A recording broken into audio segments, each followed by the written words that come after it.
चांद कितना बड़ा?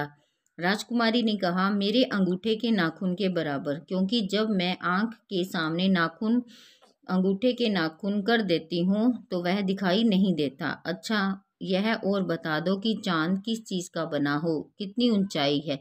चांद सोने का बना है, राजकुमारी बोली, और पेड़ के बराबर ऊंचाई पर है। ठीक है, आज रात को मैं पेड़ पर चढ़कर चांद उतार लाऊंगा, जोकर ने कहा। खुश होकर राजा के पास लौट आया। उसने राजा से कहा, मैं कल राजकुमारी के लिए चांद खिलौना ले आऊंगा, और अपनी योजना रात को राजा को बता दी। राजा योजना सुनकर बहुत खुश हुआ। अगले दिन दरबारी जोकर सुनार से एक सोने का चांद बनवाकर ले आया।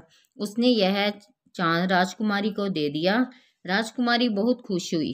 उसने चांद को जंजीर में डालकर गले में लटका दिया और उसकी तबीयत ठीक हो गई।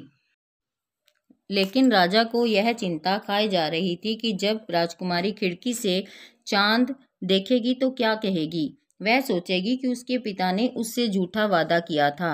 रात को जब चांद निकला तो राजकुमारी उसे देखने लगी और राजा और जोकर उसके कमरे में खड़े थे। जोकर ने राजकुमारी से पूछा, अच्छा राजकुमारी, जरा यह तो बताओ कि जब चांद तुम्हारे गले में लटका है तो फिर आसमान से कैसे निकल आया?